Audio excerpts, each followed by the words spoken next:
What's up, guys? Welcome to another episode of Present but Clueless. I am with the usual guys, the usual team, the usual family, Present but Clueless family. On my left, I have Judah, Judah Domino, a poet, a youth pastor, and myself, Kingdom Child. Kelvin Zuze is my government name. I'm a rapper, a graphic designer, and a youth pastor as well. And don't on my right yourself as the last. Don't worry. Okay. I'm going in order. Okay. Putting things in order. Okay. On my right is Paulette. Paulette is financial analyst. Yes, analyzes money.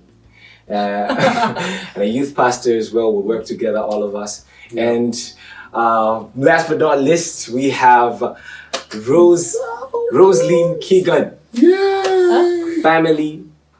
Marriage and family therapist.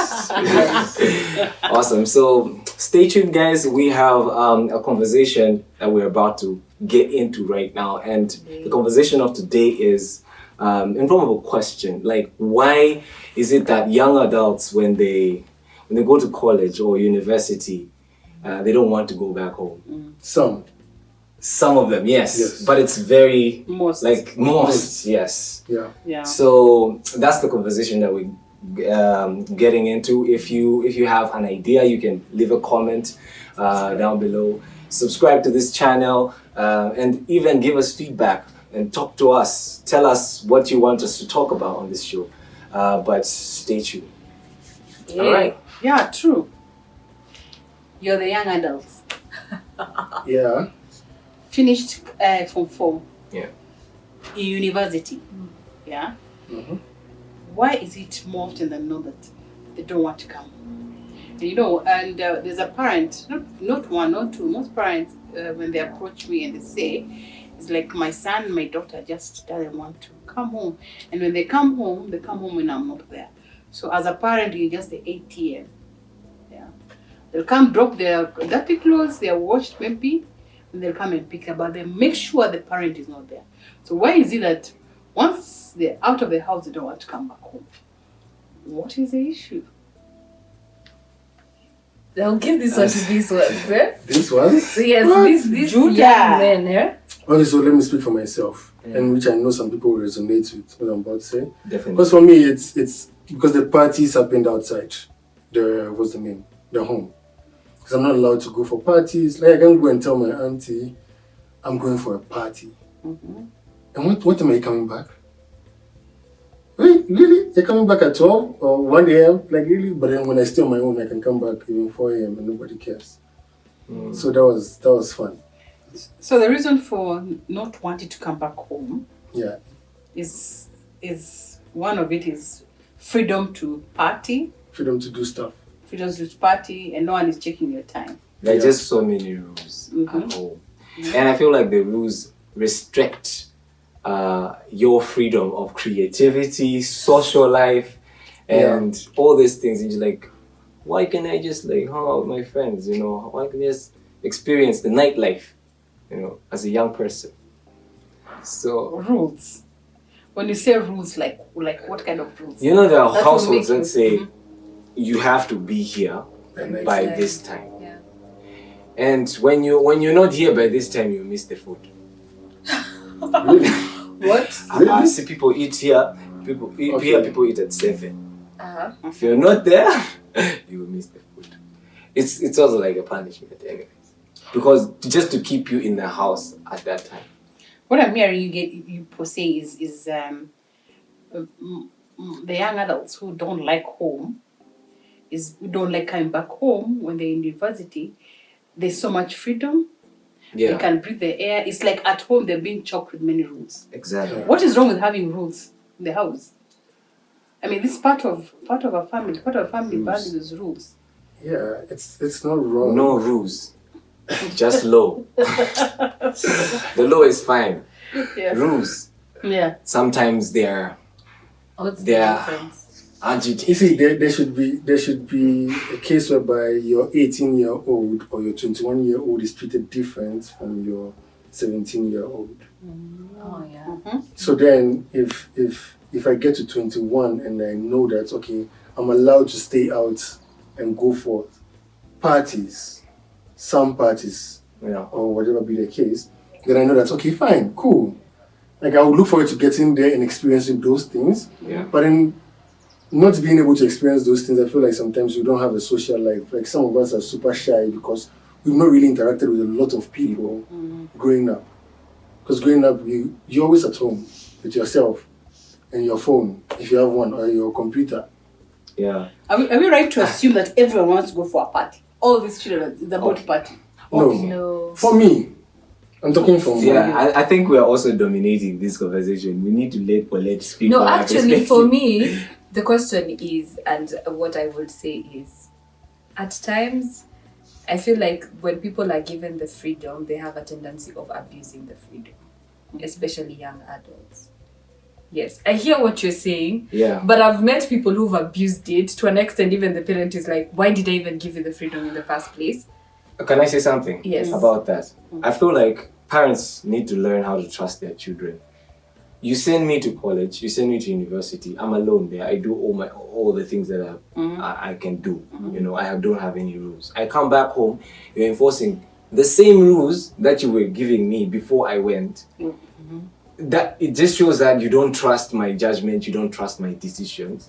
Now you put me in a box. So it's really annoying to go to your parent and say, I want to go out to hang out with my friends. And they start thinking of all these crazy things guys are doing out there. Not forgetting that they raised you well, and you know you have like you will make your own choices that are not poor at the end of the day. I think if they raised you well, then they should be able to trust you.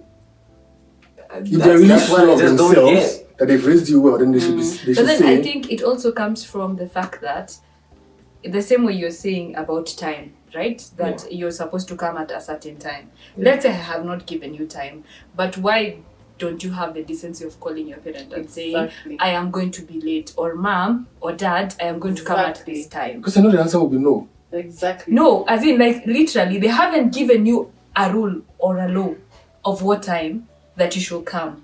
But then you don't have the decency of calling and saying, I'm going to be late. Okay. And then you have your mother there waiting and wondering, so what's happening? Okay, It's yes. 12. So what's happening? He's not calling, he's Yeah. not here. Yeah. Yes. You see, this comes from a place where you cannot really be open about where you're also going. Because there are some days I've said I'm going here and I've gone somewhere else, and I turn off my phone because I know I cannot call and say, I think I'll be coming home at 12. Because the answer will be no. Where are you? Like, come now. Or don't come home at all. I'd rather leave that and come home and then tell me, like, let's whatever you do to me, do it to me. For me, I've enjoyed. But do you think that's a problem on your end? Because It you is. said you're going somewhere and then you have lied. And then I end up going somewhere. It's But all about then the you trust. can't really call your parents and tell them, Yes. okay, I lied to you that I was going somewhere. No, you can't do No, that. then You But then can't. now it's about the trust that you have with your parent or the trust that you have built. Yeah. Because I'm going to give an example with me. I would have called my mom and told her I've gone to a club and I'm going to come at this time.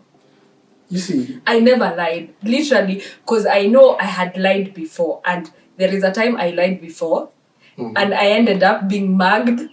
I ended up in hospital. Wow. okay. Oh, that's You see? So I think from there I learned the fact that no matter where I am, no matter where I'm going, I call. If she agrees, fine. If she doesn't agree, fine. But at least she knows where I am. Okay. This and we had said it's an assumption that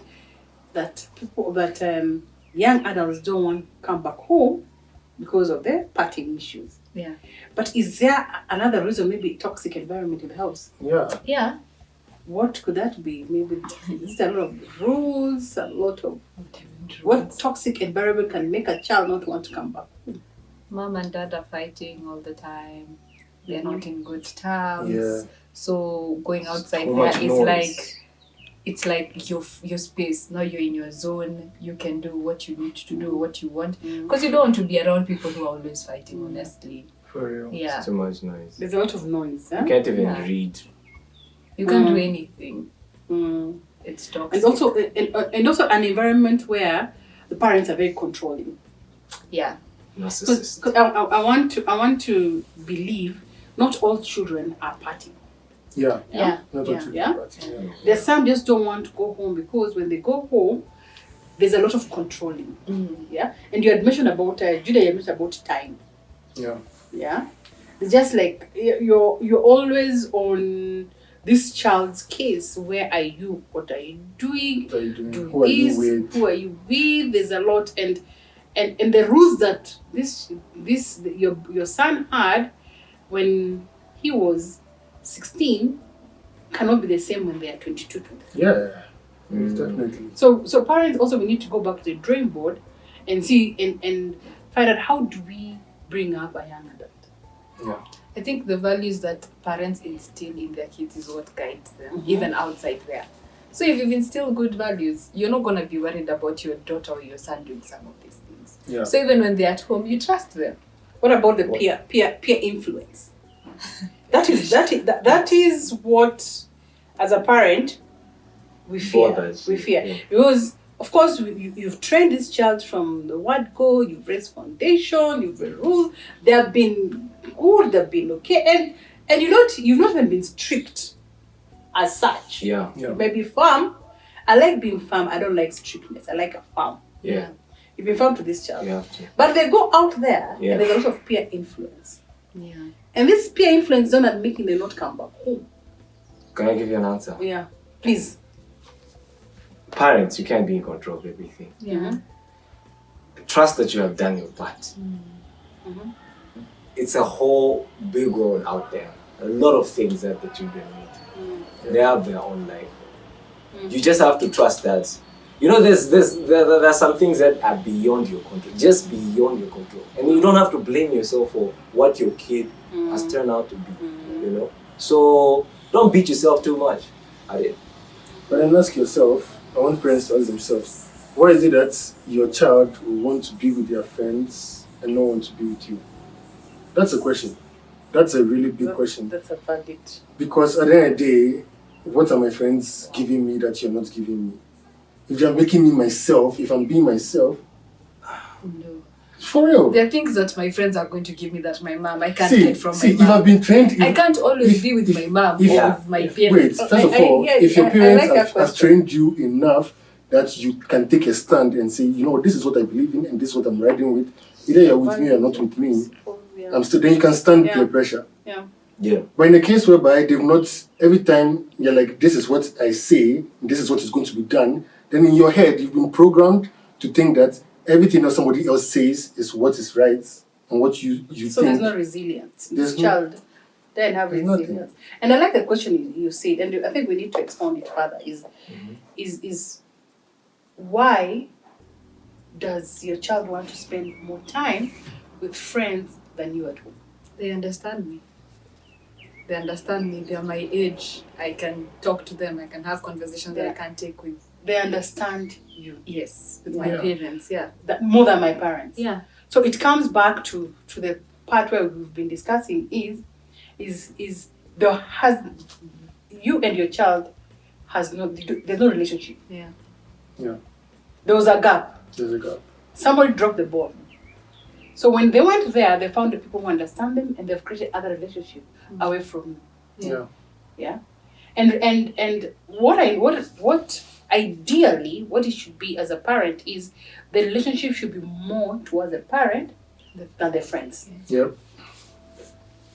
So the question comes is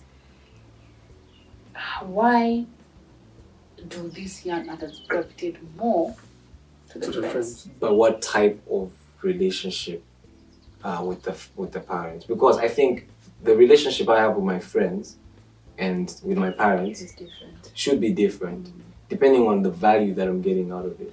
You know, if I have a relationship with my father or mother, it has to be a relationship that adds value. Because I don't expect my dad, like to play with me or to do all these things. Play what?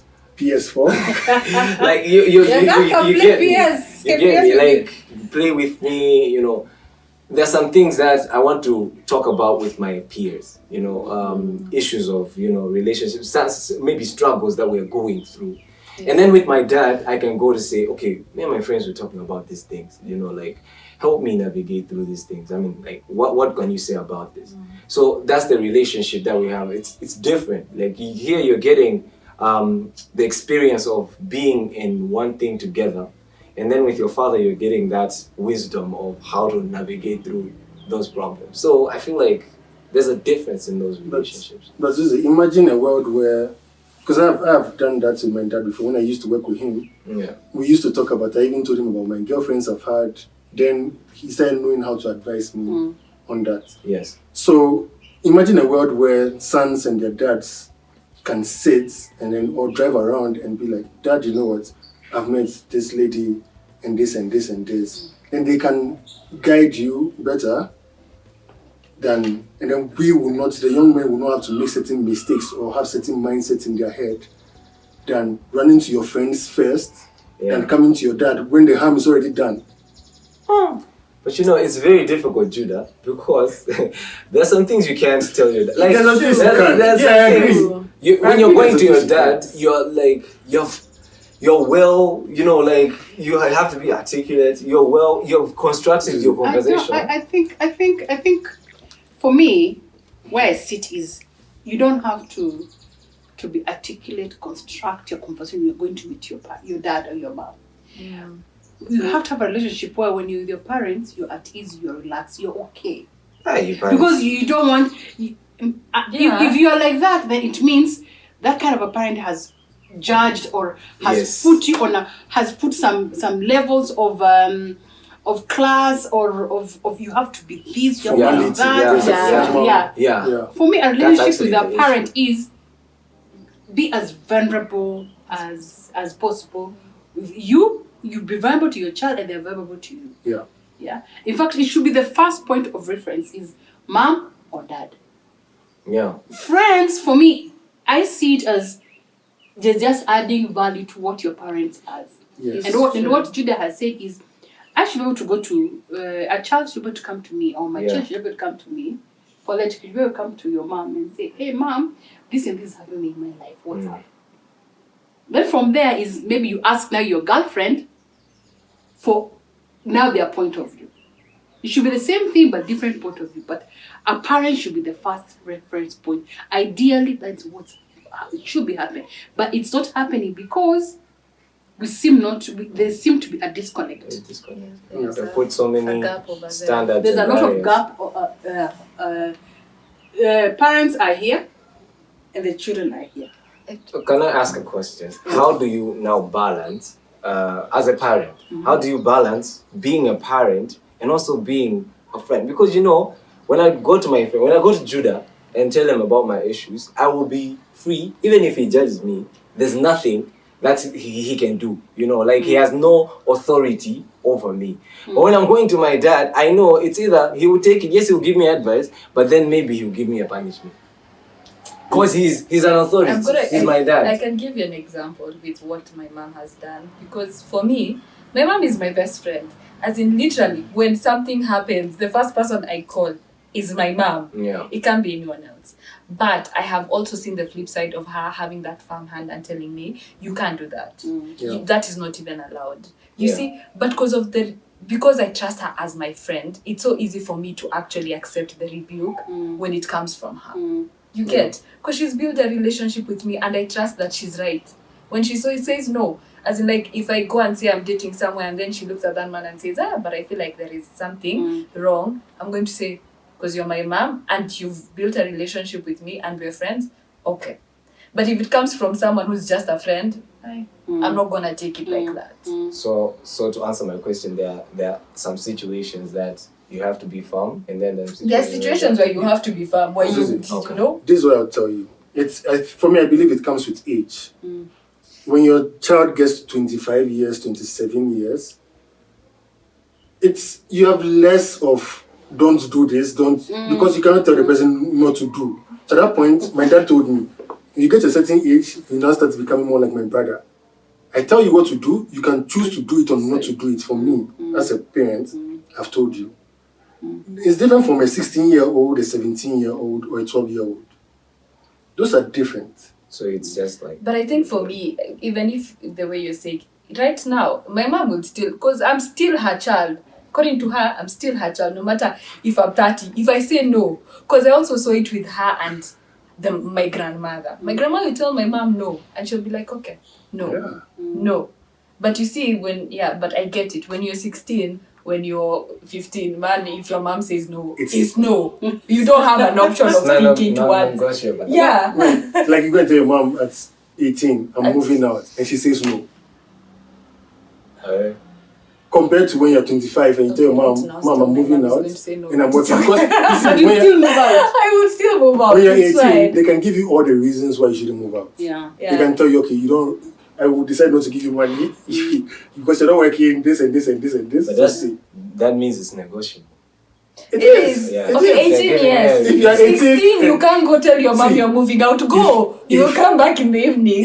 If by the time you get to 18, like you already have something you are running, some work you are doing and stuff, then I'm sure they can trust you enough and say, you know what, we can help you out with your first rent because we know you can take care of yourself financially. Yeah. But they're actually, I think it's here where when you reach 18, your parents are the ones who actually tell you now, you need to move out. You can move out. You know, to Zuze's concern, that's why we have different types of parenting styles. And what Zuze has really described is the authoritative parenting, where my rules, my house, my rules. My roles are I'm the commander in chief of everything. And you're the civilian. Yeah, so when you're coming to talk to your dad, you have to have a script.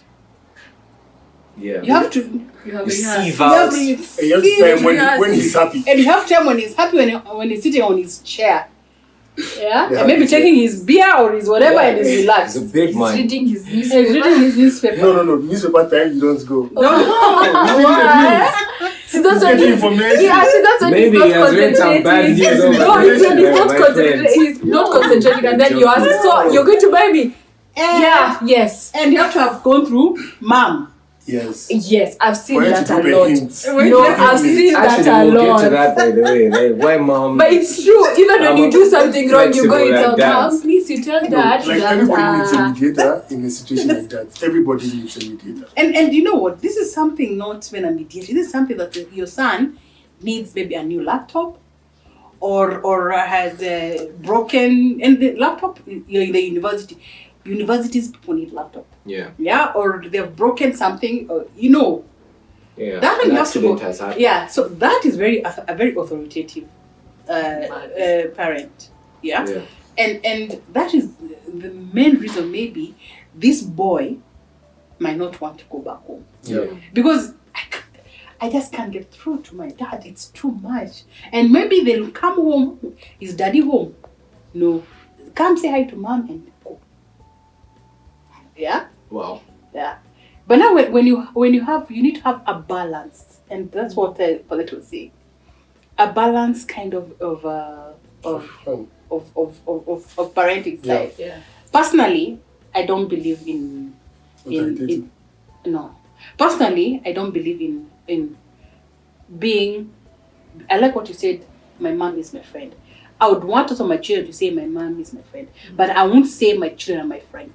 Yeah. My children are my children, but Yeah. they have the right to say they are my friends, and that is where the balance is. Where I'll be firm. Yeah. I'm firm to them. Okay. At the same time, Makes sense. I'm listening to them. Yes. They are free to tell me anything.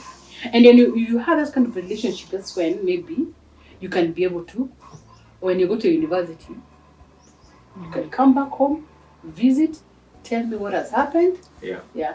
And if you have to go out, Judah, do not switch off your phone. Okay, I Please. don't. But there is no one who's calling you, so that's why. Do not switch on your phone when you're going out, because it really worries parents. It does. It does. Sometimes the From a battery good dies. place. So. Yeah? Coming Sometimes from the If phone it's battery coming from dies. a good place, I don't think it. And there are some children just don't go out. Yeah. Yeah. If you just Yeah. don't go out, it's fine. Just want to stay home. They just want to stay home. And when they want to stay home, what should parents be doing? A child just want to stay home. What do you think? Just Give allow them to space. stay. Give them Yeah, space, give them let them space. do If they want to what be they want to alone, they will be. If they want to come and talk to you, they will come. Yeah. Yeah. Give them me time. As somebody just told me now, Mama, I want me time now. That's nice. But it's doable, right? Yes, Yeah. it's very doable. Yeah. Yeah. It's doable. So, Paulette, can you summarize what we've just discussed today? I think first of all that like having the balance is very important as a parent. Just have that balance of knowing when your child needs a parent, and when your child is coming to you needing a friend. Because most of the times you can tell your child no, and the trust is gone. Like that trust you built, it goes completely. Yeah. So it's a matter of keeping the trust with your child, knowing when to be firm and when to be there with an open hug, just hugging them and telling them it's okay. Yeah. So I think that's important. The balance is very important.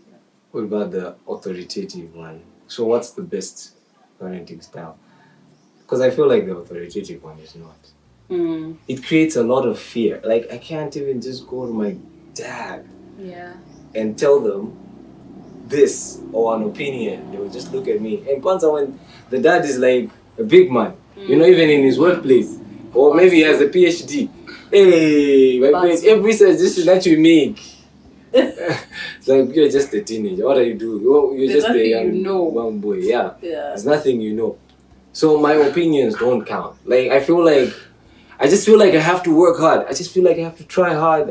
I have to get big papers, just to get to the level of this guy, and then I can talk to you. You'll never get to that level either. So how do you which parenting style is? But then you see that thing about the mom, where you always go to tell your mom when you need something from your dad. Yeah. Mom, please, so tell dad that I need money for the hair. That happens I a don't lot. think I ever did that though. Why is It that though? happens a lot. Even when you mess up, you tell your mom. Is that moms I used to wait for my are dad too to caring? Yeah, and because that- the moms are too. I used to wait for my dad to "Oishe." come. Then when he's eating, I eat with him. Then I tell him what I want. What do you mean? You tell him directly. Yeah. Here people don't tell their parents. Because They tell at their the end of the day, if I do something wrong, my dad really never beats me up. He only beats me up once. But when he beats us up, then he'll be like, you know what? You know why I beat you up? It's because I love you. Now to I make did you not smile, like let's go that. and buy you something. I did not When he like take us that. out and buy us meat pie or something. Those when So, parents no, I do love that. it. I That did- one for I beating me beat and you then up you because could I call love you. My mom Yes. used to beat me up. It's I nice. ran to the neighbors, so the neighbors will come and say, "No, don't beat her." No, And then don't after beat me that, up. she comes and tells me, "I'm so sorry. So where did I hurt you, baby? Where? I'm really sorry. We were beating them. Why do you even do that as My mom parents?" was the one who No, was you beating have me to. up. You have to. Okay. Am I answering this beating question No. as a parent or as an expert? As a parent, As a parent. Yeah. not as an expert. As a As a parent. Okay, give us two. Yeah, as a parent and an expert. As The a comments are off, parent, by the way. as a parent, you need to. Even the Bible say you beat the Don't foolishness spare- out of this No, Don't but the child. spare problem the is road. why do you But- call Don't Then you spare the call- roads. And do not use your hand. In fact, this is very important. As a parent, for me, it's beat the foolishness out of this child. And do not spare the road. And do not Yeah, use your don't hands. spare Because the the hands are used for love. Use something. Use like a belt, Yes, a chain, Separate yourself from the the stick. only difference, do you know? Yeah, separate yourself from From the stick. yeah. The only difference is when you cane in anger. Yeah. When you're caning in anger, you're going to hurt that child. Mm. So at what point, do you know why it's caning was stopped? At what point will you as an adult decide my anger is candor and I'm caning this person in love? That is why. Have you ever been caned with love? But I don't think I I've think been I caned. I have. Problem. What Yeah. do you mean? I I've been caned with love But I before by think my when cousin. I actually met my mom angry is when she caned me. That's the Actually, thing. I was caned No, by my cousin. I'm with caning you love. to remove. I'm caning you to Yeah. remove that foolishness. I'm caning you to it's part of the discipline. I'm punishing you. I'm caning you.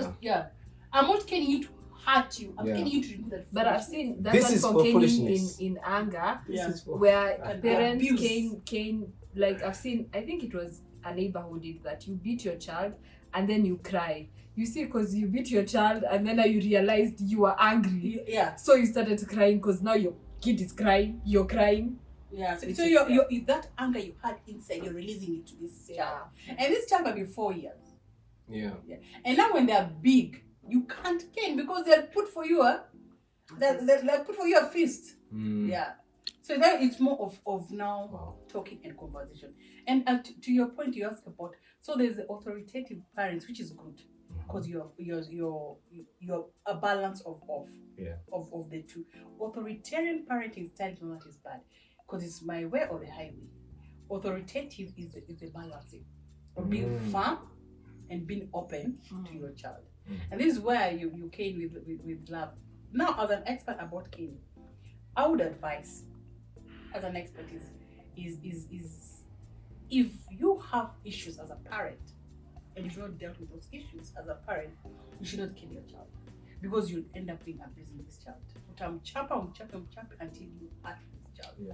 And if you don't know how to deal, and when you said you're supposed to use a cane, the child needs to understand why you've caned them. Yes. Why are you beating me? The child needs to understand. You beat.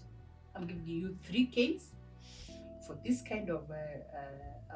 Normally, when you do parenting classes for these little children, one of the classes we take through is have rules. If you cheat me, how many? 1 cane.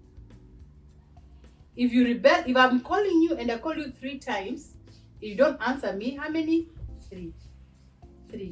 And then there has to be a consistent cane that you use. You get? And this child what needs if the to cane goes missing? You go look for another cane. Remember when you were young, we were told go look for a cane for yourself. And you bring an in one, and the one who's going to look. So get another one. So once this child knows what the mistake they've done, then you explain to them, why is mommy beating you? Why is daddy beating you? Because you did. Because they need to understand why. Okay. Yeah. But if you do that with anger, you'll be abusing this child. So there has to be a balance. If you cannot do it, come for therapy, discuss your issues. I think that's good because back then they were just like, you don't know why I'm beating you. No. You don't know. You should know. And then it wasn't You should know. again. But for me, I always knew. This one is for you to know. It wasn't again. For me, I always knew it was why. a sleep and it was a week on the one thing that she can't say. It was done with your anger. Now it makes a lot of sense. Right, makes sense. So I think what we've agreed is out of all this topic is it is true. It's a fact. People don't want to come home when they're in the university. Number 1, campus is freedom. Yes. The freedom they can't get home, they get there. There's freedom. Yeah. So maybe you need to sit with the young adult and discuss with them. What can I do better? How can we do what can we do better? Yeah. And noticing that this person is not abusing their freedom, as Paulette has said. Yeah. What can we do better for you to be more comfortable for a mom, and you sit together and you discuss. Yeah. And what you said is trust that the values you taught this child, they'll be with them even when they're in the university. Yeah. If you taught them resilience, that is the best. Resilience that's the best. And not all young adults are prone to peer pressure. Yeah. Some might be the ones that are influencing the others. Yes. Yeah. So if you have small children and they're watching us, the time is now to create that value, to create those the resilience for them, the skills that they'll need when they go out to the university. Yeah, because those values have to be tested. So if you keep on controlling they have to be tested. Your child, they will not be tested anywhere. You know? Exactly. And college is the best. When they're tested, they'll fail. And let them fail when they're in your house. Yes. True. Yes. Yeah. Rather than fail out there. Yeah. Even when they are in their house. Now that's terrible. When they feel they're in their house, if they know how to. If your son decides to start drinking, and you find out that they are drinking in your house, that's the best time. Now you sit, teachable moments, sit and talk and discuss and be genuine. Yeah? If they're sexually active at 17, or they just finished from when they're getting sexually active, that's the best time now to sit and discuss. And you should not wait until when they're doing the act to start discussing. That discussion should have started from the word home. Yeah. Right? Yeah. And if they're watching, and there are some go to university and they just want to sit in their house and watch movies True. away from home. Yeah. But for me, I love the point that you said. Like communication should be done in love, not in anger. Yeah. The moment I think it's the biggest problem that we're facing today, because communication from parents is done from a place of anger. Say, no, why are you having sexual relations like at this, you know, instead of just approaching it in a way that you get to understand, you get to, you know, do it in love, because these are the things that are out there. And like I said earlier on, you can't control everything, but you can choose how you can respond to those things. Right, guys, so there we have it. You know, talked about so many things. Tell us what stood out for you. Tell us what you picked up. If you have like a situation that you feel like we haven't, you know, looked into, you know, you can hit us up on the comments below. And yeah, we get to interact. See you next time as we bring you another episode of Present But Clueless. Awesome. Please don't forget to subscribe and hit that notification bell. I was about to say button. Bell. So that's happening. Yeah, so that you can get every video that we post. Awesome. Yeah.